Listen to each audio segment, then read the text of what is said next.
Saudara, satu komitmen yang sangat sulit untuk praise Him in the storm. Karena storm itu bukan hanya menghantam kita di permukaan, tapi juga menghancurkan sampai di dalam. Are you able to? Bisakah kita memuji Dia di dalam badai? Setiap kali badai dipakai oleh Tuhan untuk menyaring yang benar dan yang tidak benar. Setiap kali badai juga dipakai oleh Tuhan untuk menseleksi ini adalah umatku dan sebagian bukan. Inilah yang akan menjadi kupasan firman Tuhan pada pagi hari ini. Yaitu saat Tuhan menyaring batas antara iman sejati dan iman palsu. Mari kita mempersiapkan hati, kita masuk di dalam doa terlebih dahulu. Ya Tuhan, dengan rendah hati, jiwa dan hati kami hendak mengagungkan betapa ajaib, betapa mulia, betapa agung firman-Mu. Firman-Mu itu tajam seperti pedang bermata dua, yang menembus, memapras sampai di dalam batin kami. Dengan tujuan supaya kami disucikan, seperti Tuhan bekerja pada kebun anggur, mengambil ranting-ranting yang kering, disingkirkan yang tidak bisa hidup. Tetapi Tuhan juga mempapras, memotong, agar supaya menghasilkan ranting yang lebih lebat, daun dan akhirnya berbuah sangat-sangat lebat. Ada proses penyucian yang Tuhan lakukan sepanjang perjalanan kami sebagai orang percaya. Kami berada di dalam progressive sanctification sampai kami berjumpa dengan Tuhan muka dengan muka.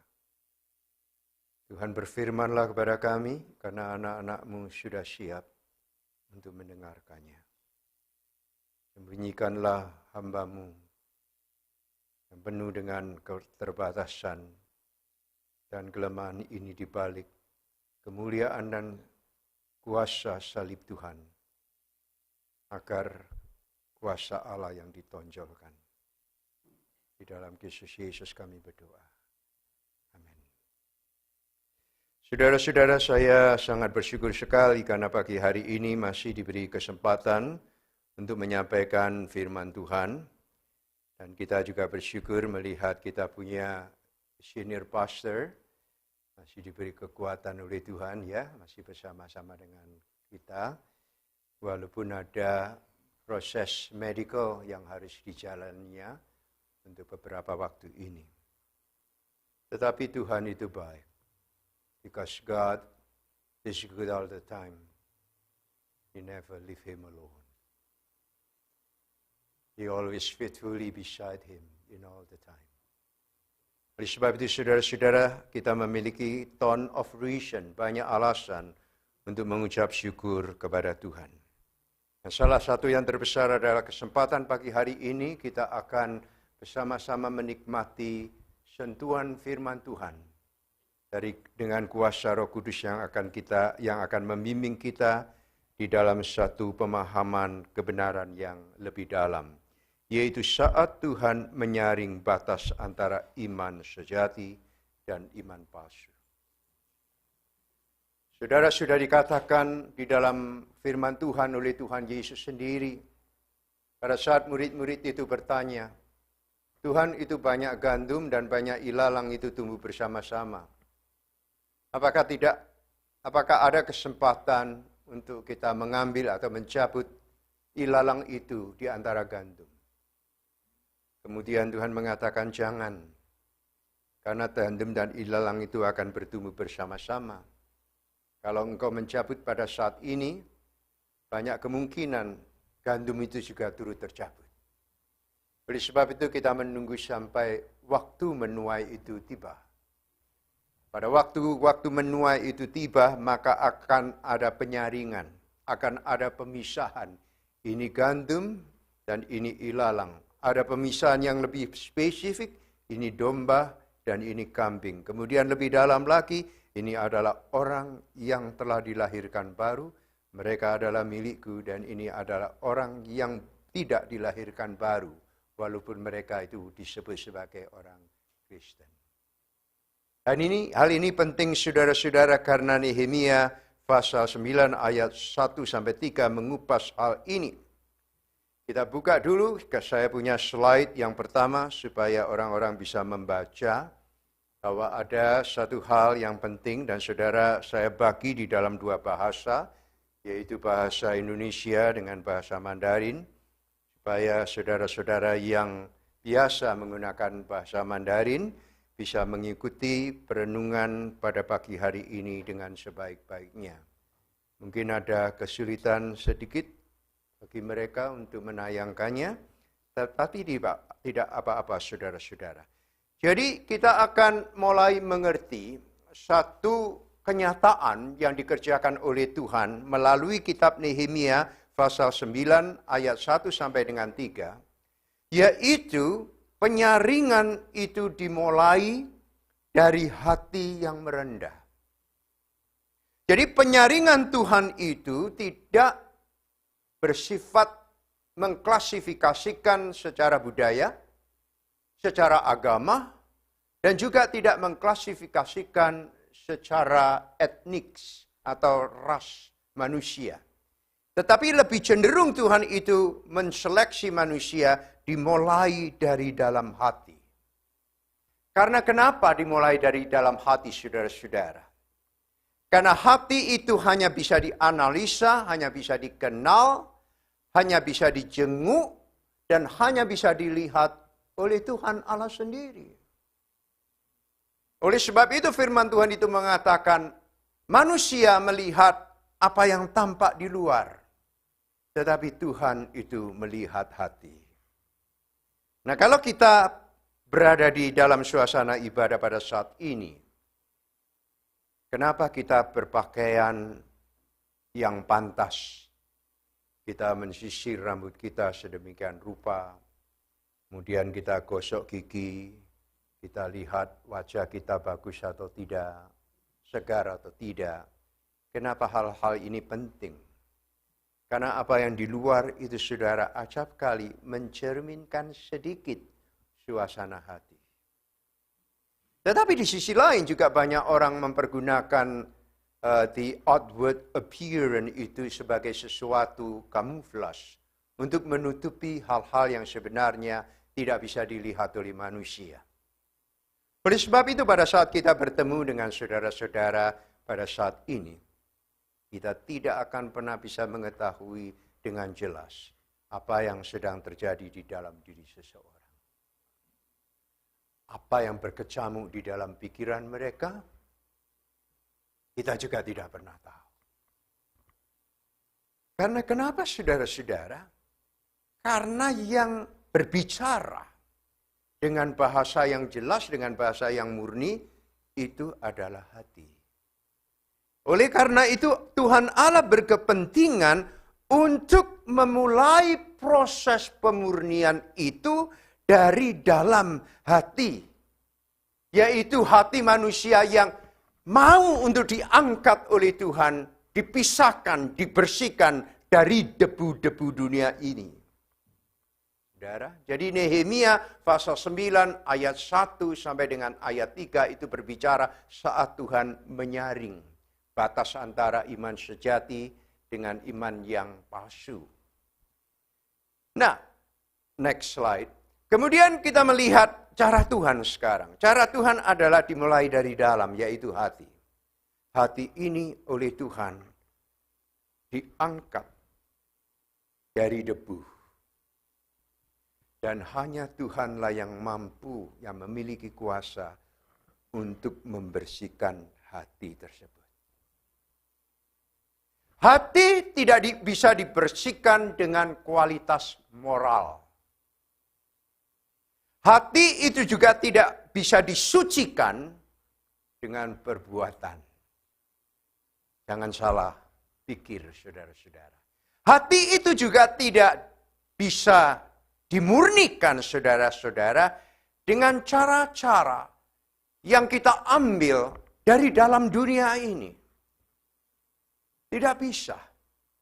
Karena hati itu adalah sesuatu yang ada di dalam diri manusia. Hati itu berbeda dengan jantung.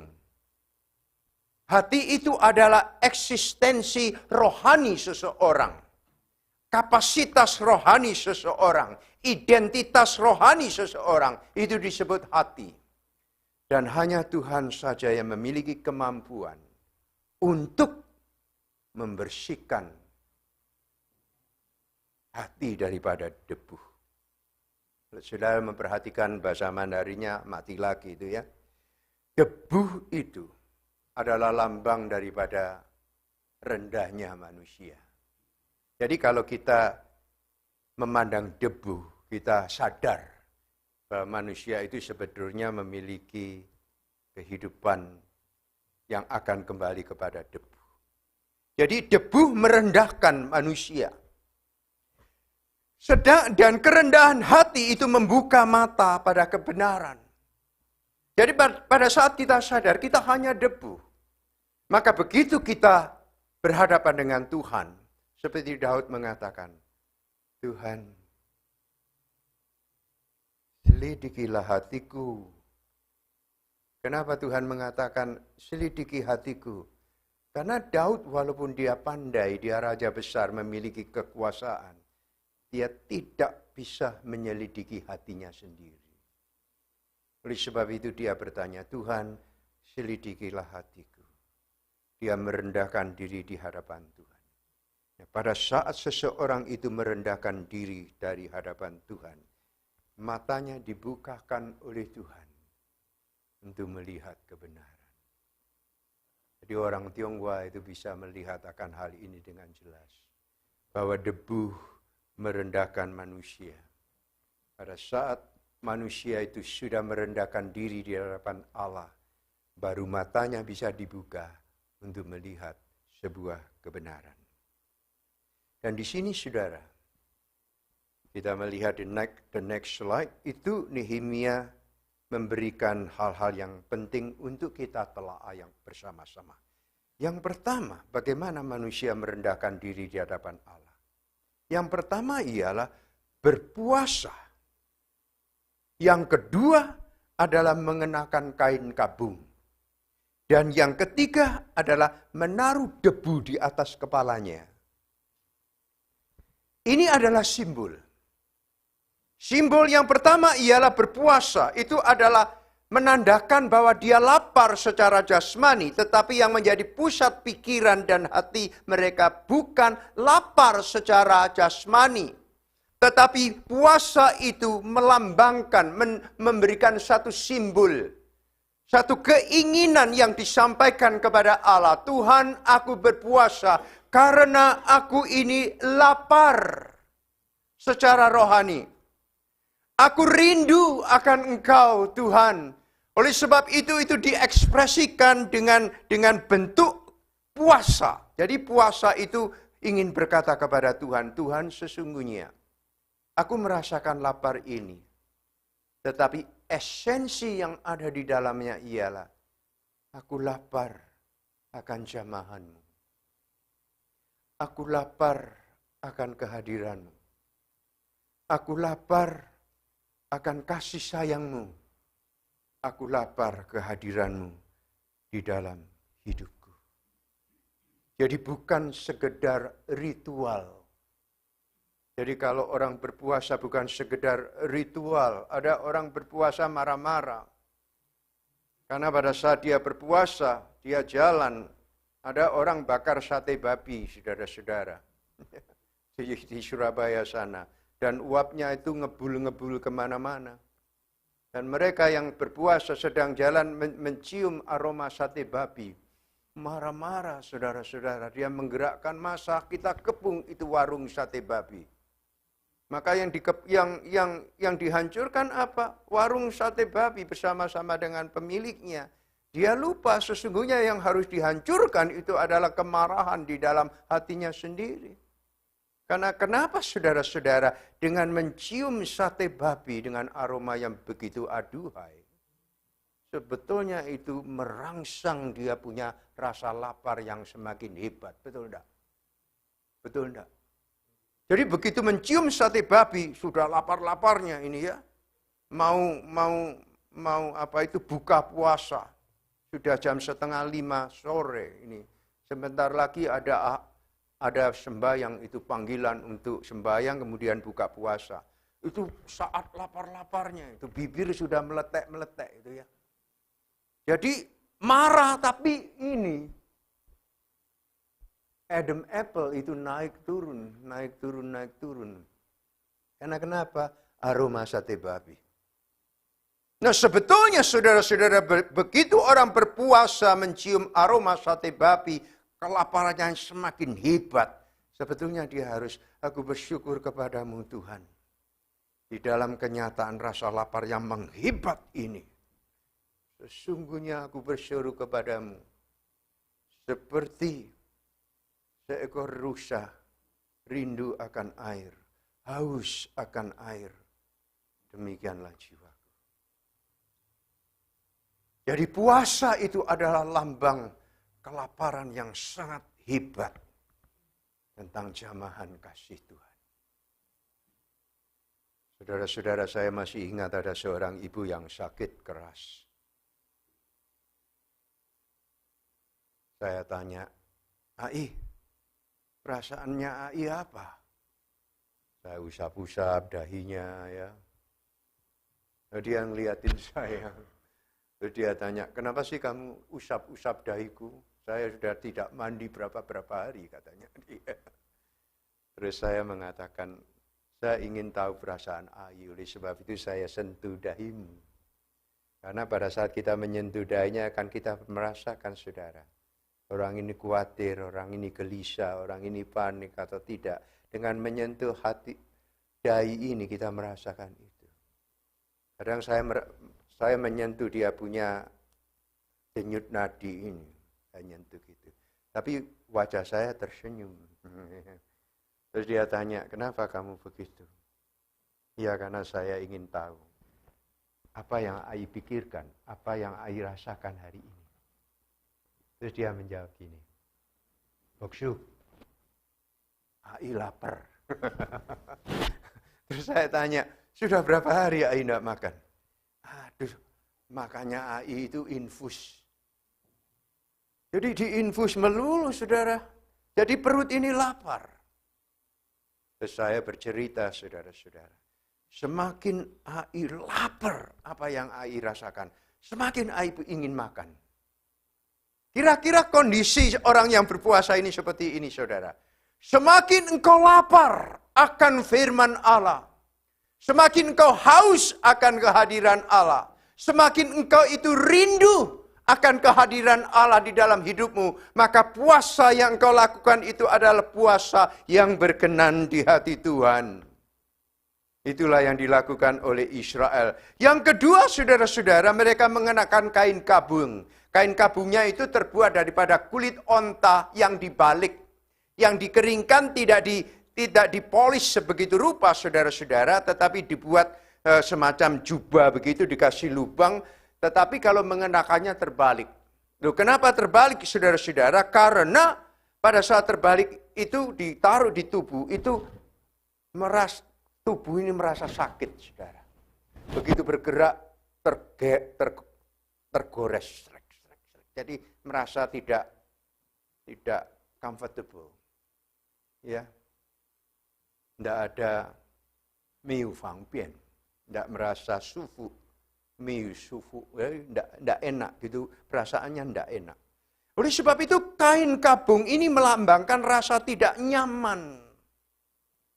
Jadi begitu berpuasa mereka mengenakan kain kabung. Artinya apa? Aku tidak nyaman pada saat aku jatuh di dalam dosa.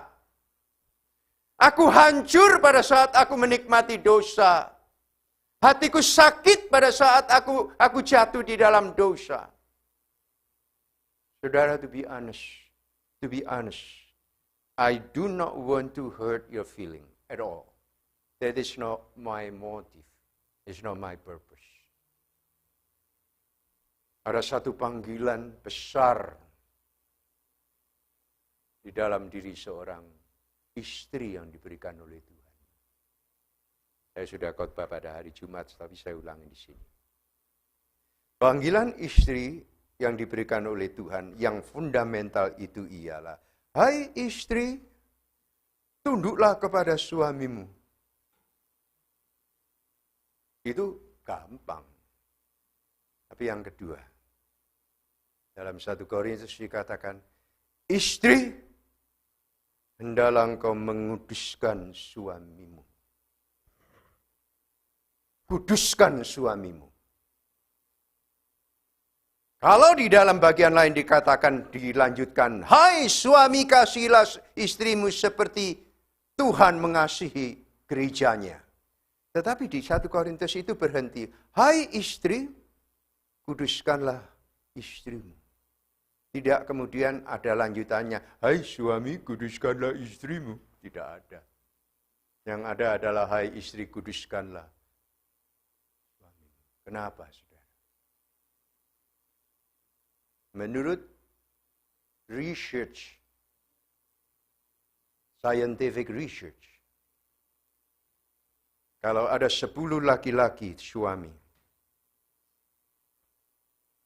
maafkan saya, 7 orang itu menyukai pornografi. Menyukai hal-hal yang bersifat sensual. Menyukai sesuatu yang bersifat men-challenge dia punya fleshy desire. Oleh sebab itu di antara laki-laki itu banyak yang hidup di dalam tempat gelap sebagai the king of darkness. Pada saat di tempat gelap dia melihat, dia menikmati, dia mengeluarkan air liur. Hasratnya itu bergelombang luar biasa. Dan pada saat istrinya menemukan dia sedang menikmati hal-hal yang tidak baik itu, istrinya berseru kepada Tuhan, Tuhan, aku berkabung. Aku tidak bisa melihat suamiku jatuh di dalam dosa. Oleh sebab itu dia berseru, Tuhan, pakailah suaraku, pakailah pandangan mataku, pakailah pelayananku untuk menguduskan dia. Lepaskan dia dari ikatan itu, Tuhan. Dan ini yang dilakukan orang-orang Israel, betapa dalamnya mereka jatuh di dalam penyembahan berhala. Oleh sebab itu mereka harus dibuang ke tanah pembuangan. Mereka itu berzina dengan berhala-berhala dan mengkhianati siapa yang disebut Elahenu, Yehova Yahweh itu. Tuhan Allahmu yang disebut Yehova tersebut. Dan itu di hadapan Tuhan Allah sendiri. Oleh sebab itu Tuhan murka bukan main. Dan puncak kemurkaan Tuhan itu adalah bait suci itu dibuat lubang dari dasarnya, saudara. Dilubangi begitu besar, di bawah, ruang bawah bait suci. Dan di dalam ruang bawah bait suci itu didirikan penyembahan terhadap dewa Baal. Dan dinding-dindingnya itu dilukis dengan binatang-binatang yang menjijikkan, yang merupakan hal kenajisan di mata Tuhan. Mereka jatuh di dalam dosa rohani secara seksual, bukan main, saudara. Yang disebut sexual morality dilakukan di dalam hubungan dengan berhala-berhala tersebut. Itulah yang membuat Tuhan murka pada puncaknya. Sehingga dikatakan di dalam kitab Yehezkiel, Roh Allah meninggalkan Yerusalem, meninggalkan bait suci, melewati pintu sebelah timur. Bersama dengan segala kemuliaan yang disebut the Shekinah Yahweh Adonai Shekinah itu meninggalkan bait suci. Dan Yehezkiel melihat itu, Yehezkiel meraung, dia menangis, dia berseru kepada Israel, "Why Israel? Why? Apakah engkau sudah lupa firman Allah yang mengatakan, Semai Israel Adosem Elahenu, Adosem Yahweh Echad. Dengarlah hai Israel, bahwa Tuhan Allahmu adalah Tuhan yang esa, yang satu, yang tunggal, yang satu-satunya. Tetapi engkau menyimpan berhala-berhala kenajisan di dalam hatimu." Oleh sebab itu Israel pada saat itu mengenakan kain kabung. Dan mereka merasakan kesakitan yang bukan main. Karena dosa-dosa nenek moyang dan keluarga mereka. Jadi puasa diikuti dengan mengenakan kain kabung.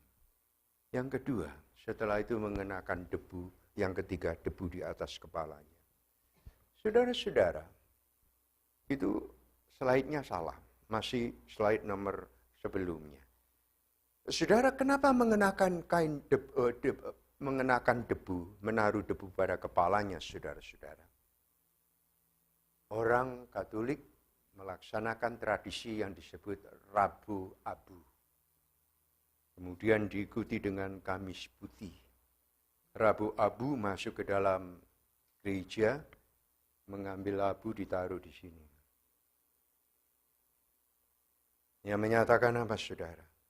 Mendeklarasikan bahwa aku adalah debu tanpa Tuhan. I am nothing without you, O Lord. Bahasa Mandarin itu mengatakan apapun yang aku lakukan, semua itu tidak ada artinya. Nothing. Nothing. Jadi, pada saat kita berpuasa, bukan hanya selesai di situ. Kita mulai merasakan, aku tidak menyukai hidup dalam dosa. Ini adalah tanda-tanda orang benar, saudara. Tanda-tanda orang yang milik Tuhan. Tanda-tanda yang jelas sekali. Orang benar tidak tahan di dalam kumpulan orang-orang fasik. Mazmur 1:1. Orang benar tidak tahan dengan omongan-omongan orang kafir. Orang benar itu tidak suka merasakan bercengkrama dengan orang-orang berdosa. Oleh karena kenapa, saudara-saudara? Hati mereka resah. Hati mereka, kamu kok ngomong gitu toh? Kamu kok berpikir begitu toh? Kenapa sih kamu kalau kita melihat film-film Hollywood itu bulu kuduk kita itu berdiri. Nama Tuhan Yesus dibuat sebagai nama swearing. Di mana-mana itu, saudara. Jadi sekarang ini banyak sekali sampai pemuda-pemuda, kalau saudara perhatikan di sekolah-sekolah itu ya. Waktu menjemput anak saya itu di Diamond Bar High School itu ada rombongan pemuda jalan keluar sekolah bersama-sama. Itu menggunakan nama Jesus Christ. Jesus Christ. What the heck you talking about Jesus Christ? Aduh, my goodness. Saya resah, saya tidak bisa. Kenapa? Jiwaku memberontak. Dan pada saat jiwa kita memberontak, kita merasakan tanpa Tuhan, kita adalah debu. Slide berikutnya, saudara-saudara, kita akan berbicara tentang 3 hal penting sekali secara singkat, saudara. Yaitu betapa pentingnya kita mengetahui bahwa emas yang sejati tidak takut akan api. Hati yang sejati juga tidak takut akan terang.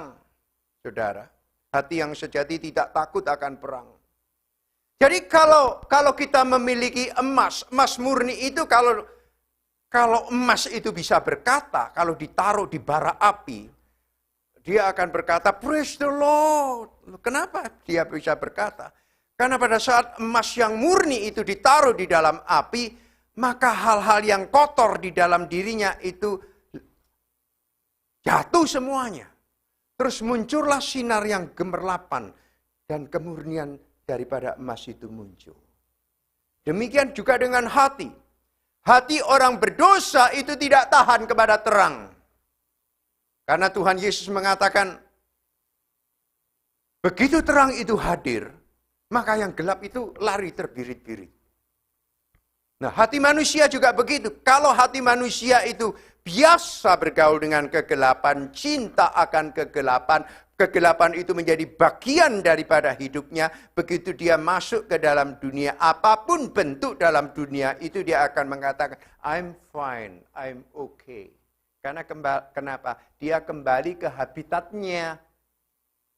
Habitatnya gelap, kalau dia berada di dalam gelap, dia bersuka cita. Tetapi orang percaya memiliki hati yang sudah dimurnikan oleh Tuhan. Dia tidak akan takut akan terang. Justru terang itu membuat hatinya semakin bercahaya dan melihat Tuhan itu begitu luar biasa. Perkataan Tuhan demikian. Langkah orang benar itu seperti cahaya fajar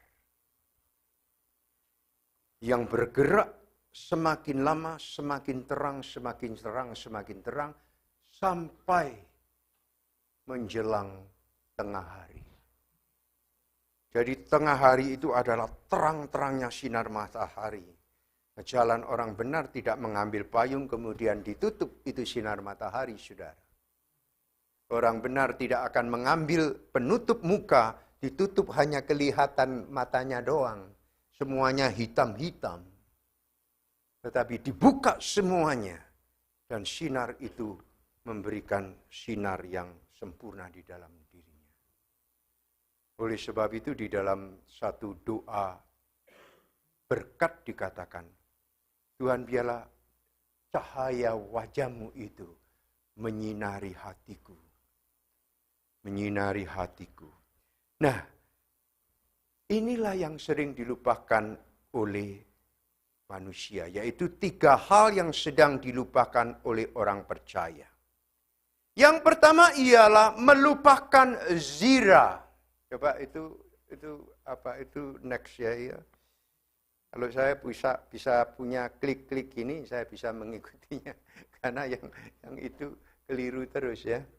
Jadi ada 3 hal yang dilakukan oleh manusia sehingga manusia kerap kali jatuh dalam dosa. Yaitu melupakan tentang zira. Zira itu adalah the root. Nah, di sini ada 3 hal yang perlu kita perhatikan. Yang pertama adalah zira Israel. Nehemia tidak mengatakan Israel. Tetapi Nehemia menyebut adanya the root of Israel. Zirah Israel. Zirah Israel itu adalah Israel baru. Israel yang telah disucikan oleh Tuhan. Israel yang berbeda dengan yang kedua. Yang kedua itu disebut Ben Nekar. Ben itu adalah seperti Emil Ben Cheng atau Amir Ben Prayogo. Artinya Amir anaknya Prayogo. Kalau disebut Ben Nasser, Ben Nekar itu adalah anak daripada hal-hal yang jahat, hal-hal yang tidak baik, hal-hal yang kotor, hal-hal yang bernilai rendah. Nah, saudara, jadi ada 2 root, ada 2 ben, ada dua akar. Yang pertama disebut zera, sama-sama akar. Tapi yang kedua disebut ben. Nah, ben nekar itu adalah sesuatu menggambarkan umat yang bukan milik Tuhan.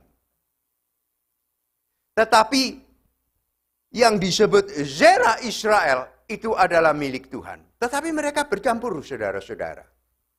Nah, bercampur baur sehingga manusia biasa tidak bisa melihat ini Benekar atau ini Zera Israel. Sama-sama orang Yahudi. Sama. Sembayang. Sama. Mereka juga mengangkat tangan. Yitkadal beyitsada. Ya amebidamik syarkuni wa agala urisman karib. Allahku yang besar, Allahku yang berkuasa, pencipta langit dan bumi. Sama saudara. Mereka juga melakukan the confession of faith. Aku percaya engkau adalah Yahweh Echad, Allah Tritunggal. Percaya sama. Tetapi di antara pengakuan-pengakuan iman yang diucapkan itu, di antara mereka yang melakukan ritual yang sama, di saat mereka itu melakukan cara sembahyang yang sama, mengikuti tradisi yang disebut Abrahamic tradition, yang sekarang itu diadopsi oleh Islam. Cara sembahyang kepada Allah dengan demikian. Itu Abrahamic tradition. Itu dilakukan oleh mereka bersama-sama. Dan semua rata, saudara. Pada saat membungkuk semuanya. Pada saat berdiri semuanya. Tetapi mata Tuhan melihat. Oleh sebab itu Tuhan melakukan hal yang ketiga yang disebut badal. Badal itu apa? Badal itu adalah menseleksi kemudian menguduskan. Nah, yang dilakukan oleh Tuhan. Semua orang dari seluruh lapisan Israel itu diseleksi. Nehemia berdoa itu. Tuhan, bangsa Israel ambruk oleh karena Ben-Nekar.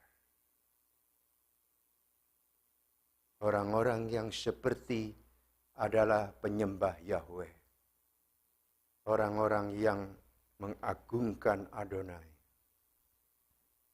Tetapi dia memiliki the root of the heart. Akar daripada hatinya itu adalah orang yang bukan percaya kepada Tuhan.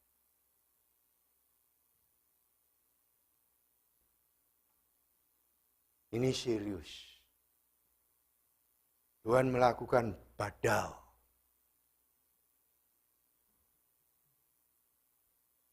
Wangci melakukan badal.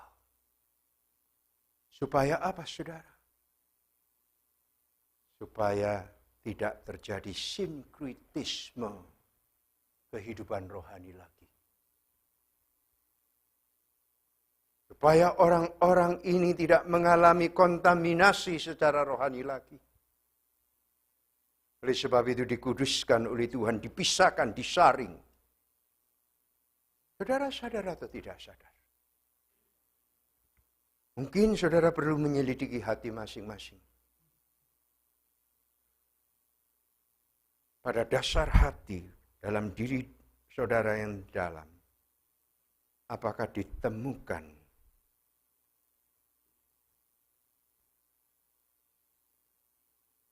Zera Ha'amashiach, yaitu akar daripada Kristus.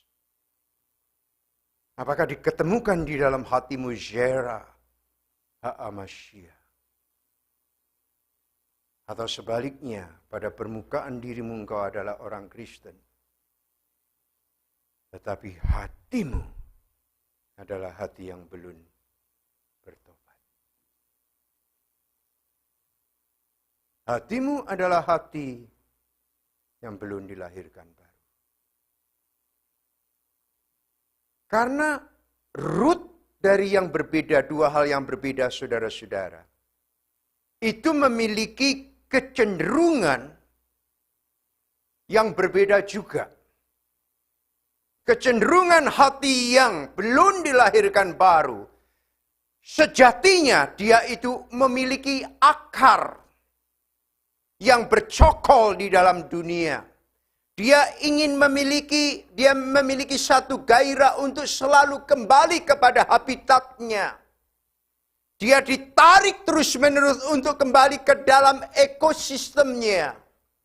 Dia akan merasa tidak nyaman kalau dia tidak kembali kepada tanah leluhurnya. Yaitu tanah di mana orang-orang yang belum mengenal Kristus, orang-orang yang masih cinta akan dunia ini, Orang-orang yang masih menyembah Tuhan, tetapi pada saat yang sama dia itu adalah hamba daripada uang.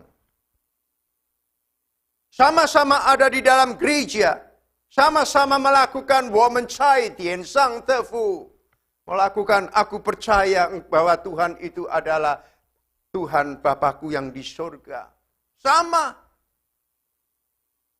Tetapi di dalam hatinya adalah hati yang menjadi budak daripada hawa nafsu. Akarnya itu masih tetap sama. Saudara, jangan terkejut, ada 3 hamba Tuhan besar. Sangat besar. Sekali dia berkhotbah mengguncangkan dunia. Yang pertama adalah Ravi Sakaraya. Seorang pengkhotbah yang dilahirkan di tanah India. Berpengaruh begitu hebat, seorang apologet. Ahli mempertahankan keagungan iman Kristen. Pada saat saya bekerja di Billy Graham Community di Minnesota, memanggil Ravi Sakaraya untuk menyampaikan firman. Dia kasih harga, kamu mengundang saya harganya sekian. Jumlahnya besar. Pengkhotbah yang hebat. Menyebut nama Tuhan, Tuhan, Tuhan. Menggetarkan namanya. Tetapi siapa kira di dalam hatinya tidak ada Zera Ha'amasya. Tidak ada akar Al-Masih. Tidak ada akar Kristus di dalamnya. Dan orang sangat terkejut, terutama istri, anak-anaknya terkejut sekali. Ternyata dia memiliki usaha sambilan, saudara. Usaha sambilannya menghasilkan uang yang besar, yaitu panti pijat. Tapi panti pijat plus. Dan dia juga terlibat di dalam plus tersebut. Jadi sesungguhnya dia adalah seorang hamba nafsu. Pendeta besar dari kelompok Reform Injili yang bernama Stephen Lawson. Beberapa hari yang lalu dia mengaku dia melakukan dosa yang besar. Kelompok Westminster Theological Seminary mengagungkan dia. Reform Theological Seminary mendewakan dia. Ligonier Ministry juga menaruh namanya di list orang-orang besar dari R.C. Sproul, Sinclair Ferguson, Richard Pratt, dan seterusnya. Salah satu adalah Stephen Lawson. Ternyata secara bertahun-tahun dia ini terlibat di dalam hubungan affair dengan istri orang lain. Sekali lagi kita bicara soal Ruth. The appearance, the outward appearance begitu agung, begitu sempurna. Tapi di dalam hatinya yang terdalam, dia tidak takut akan Tuhan. Dia jauh daripada kesucian. Sekali lagi saudara, unregenerated heart have a great tendency to come back to his own habitat. Panggilan habitatnya, panggilan ekosistemnya, panggilan iklim di mana dia pernah hidup, selalu bersuara keras, lebih keras daripada suara Alkitab yang dia baca, yang dia uraikan, yang dia khotbahkan. Dia menyatakan kebenaran, tetapi dia tidak pernah mendundukkan hatinya di bawah kebenaran. Dia menyatakan kesucian tentang Tuhan, tetapi dia gagal untuk menundukkan dirinya sendiri di bawah kesucian. Oleh sebab itu, sekali lagi suara ini ditujukan kepada kita sekalian. Kalau engkau masih memiliki gairah untuk kembali di dalam kehidupan berdosa. Kalau engkau sebagai seorang suami, engkau masih hidup di dalam kegelapan. Kegelapan yang menjijikkan. Kegelapan dosa. Yang orang lain tidak tahu. Engkau tutup rapi-rapi itu. Sangat luar biasa, sangat lihai. Pada saat saudara-saudara berada di dalam ruang yang gelap itu sendirian. Tetapi ada satu mata yang saudara tidak sadari hadir di situ, yaitu mata yang maha suci, mata Tuhan. Tetapi juga ada sepasang mata yang tersenyum-senyum melihat apa yang saudara lakukan di tempat itu, yaitu sepasang mata dari si iblis tersebut. Si iblis berkata, terus kerjakan. Enak kan? Indah kan? Kamu bisa release your desire, right? You enjoy the sexual hedonism in your private room, right? No one bother you at all. This is the, million business industry. Pornografi. Kalau saudara melakukan hal ini, selidikilah hatimu. Tidak ada seorang pun tahu. The Lord know who you are. Pada saat engkau ingin kembali kepada dunia, engkau menyenangkan dunia, engkau melalabai dirimu dengan sukacita dunia ini. Bertanyalah kepada dirimu, sudahkah aku memiliki Zera Amashiach, the root of Christ in me. Tuhan Yesus mengatakan, if I remain in you, and you remain in me, kata Tuhan, you will bear fruit abundantly. Kalau engkau tinggal di dalam aku, dan aku tinggal di dalam engkau, engkau akan berbuah lebat dan berbuah semakin banyak. Tetapi kalau engkau tidak tinggal di dalam aku, apa yang tinggal di dalam engkau? Yang tinggal di dalam engkau adalah kegelapan, saudara. The powerful darkness. Control by a person that control everything under the sun. Yaitu satanic power. Apakah saudara rela menyerahkan tubuh ini sebagai senjata kejahatan, sebagai satu alat untuk menyenangkan dunia? Memang ibadah itu menyakitkan, saudara. Paulus sebenarnya mengatakan, ibadah itu menyakitkan, ibadah itu melelahkan, ibadah itu membosankan. Karena kenapa? Tuhan mengatakan, roh ini penurut. Tapi daging ini, saudara-saudara. Daging ini, di dalam ungkapan bahasa Yunani, daging ini memiliki kekuatan yang maha besar. Maha besar. Bergelombang begitu rupa, saudara-saudara. Dan kekuatan daging itu bisa meremukkan kekudusan daripada jiwa dan rohmu. Oleh sebab itu, pada saat itu Tuhan berkata, Mari. Lai.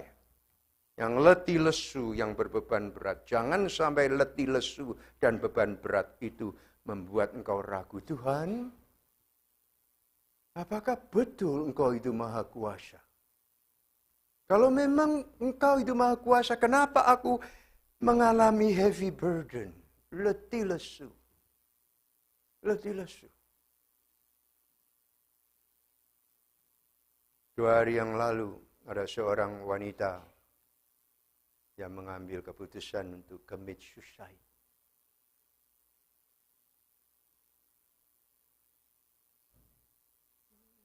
To pressure. Banyak beban hidup yang dia tidak bisa atasi. Saya hanya Terus berdoa, Tuhan tolong, beri saya hikmat, beri saya biar.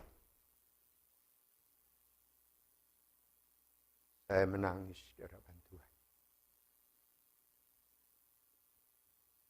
Hati saya hancur. Saya ngomong sama Tuhan. My knowledge is limited, Lord. My skill is not enough.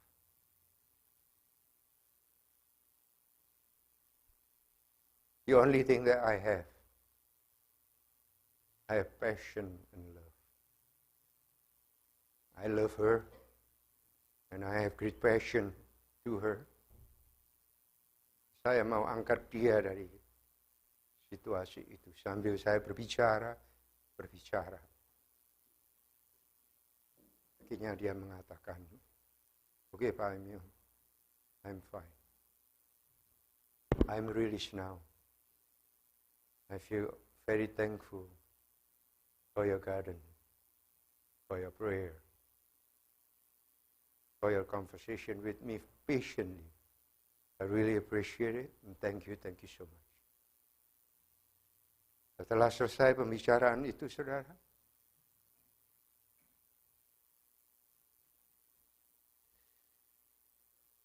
saya berkata kepada Tuhan, "Thank you, Lord. Terima kasih." Karena kenapa, saudara-saudara? Bahasa Mandarin di dalam bagian yang terakhir itu mengatakan demikian. Ye kau tesu. Pada saat pohon itu semakin tinggi,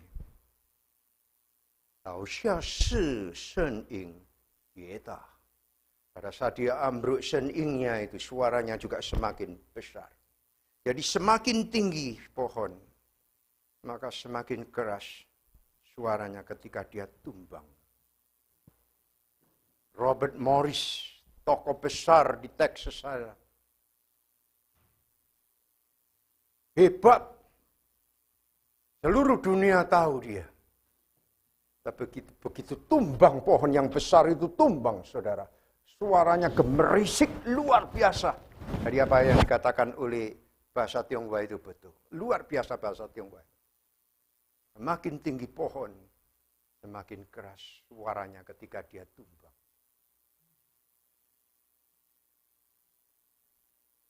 Raja Nebukadnezar sudah diperingati oleh Daniel.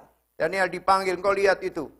Betapa mewahnya, betapa agungnya kerajaan Babel. Itu karena aku. Karena aku. Dalam bahasa Mandarin itu karena itu jianpu su kata dia. Semuanya itu milikku. Aku yang paling menonjol. Tapi Daniel mengatakan ada sebuah pohon besar, makin lama makin tinggi, makin ke langit. Banyak burung-burung mencelok di situ. Banyak membuat sarang di situ. Tapi hanya sebuah batu kecil saja menggelinding dari entah dari mana. Itu menerpa pohon tersebut. Jatuh. Suaranya itu sampai terdengar di kerajaan Persia. Begitu Persia mendengar pohon besar itu jatuh, maka mereka menyerang Nebukadnezar. Kejatuhan Babel itu sampai mendengung di dalam kitab Wahyu. Babel yang besar itu telah jatuh, Babel yang besar itu telah jatuh. Saudaraku yang dikasihi Tuhan, ini merupakan satu peringatan yang paling penting di dalam hidup kita sekalian. Jangan sampai mereka atau kita mengenal firman tetapi berhenti membiarkan firman mengenal kita. Ya, next. Jadi kalau saudara-saudara mengerti bahasa Mandarin saya yang terlalu kecil itu, saya nanti suatu hari saya membuat lebih besar, ya. Jadi firman Tuhan itu mengatakan damen ren shi cheng li, mengenal yang di dalam, saudara-saudara. Secara teologis, kalau firman itu saudara-saudara kenal dengan baik, tetapi gagal membiarkan firman itu mengenal saudara, saudara akan jatuh. Yang kedua, pengetahuan teologia yang dikuasai pendeta-pendeta besar itu, dikuasai oleh majelis-majelis hebat, dikuasai oleh hamba-hamba Tuhan, dan dikuasai oleh kita-kita semua. Jangan sampai dipakai menjadi menjadi tameng untuk memblokir suara hati kita. Sehingga yang muncul di dalam kehidupan itu bukan suara firman, tetapi suara hati kita. Maka kita dipimpin oleh hal yang salah. Yang ketiga, pelayanan tanpa pertobatan. Kalau engkau guru-guru sekolah minggu, engkau hidup di dalam kesombongan. Engkau hidup di dalam sok tahu di dalam segala hal. Pelayananmu akan gagal, sekolah minggu akan runtuh. Pelayanan tanpa pertobatan menjadi ruang persembunyian bagi dosa. Saudara datang ke gereja, tetapi saudara tidak hidup di dalam pertobatan, maka rutinitas saudara datang ke gereja itu dipakai sebagai ruang tempat dosa itu bersembunyi. Semakin dosa itu ditutup oleh agama, semakin dosa itu diselimuti oleh kepercayaan, semakin dosa itu dikosmetik oleh moralisme, semakin dosa itu merasa aman untuk tinggal di ruangan itu, saudara-saudara. Oleh sebab itu dosa harus dibongkar, dibuang. Oleh sebab itu Tuhan dalam masa ini memanggil kita semuanya untuk menerima penyaringan daripadanya. Saudara, kita tidak mengenal jalan kita sendiri. Oleh sebab itu kita berseru, Tuhan tolong padaku. Biarlah sinar wajah-Mu itu menyinari hidupku. Karena aku tak dapat jalan sendiri. Biarlah Tuhan memberkati firman-Nya.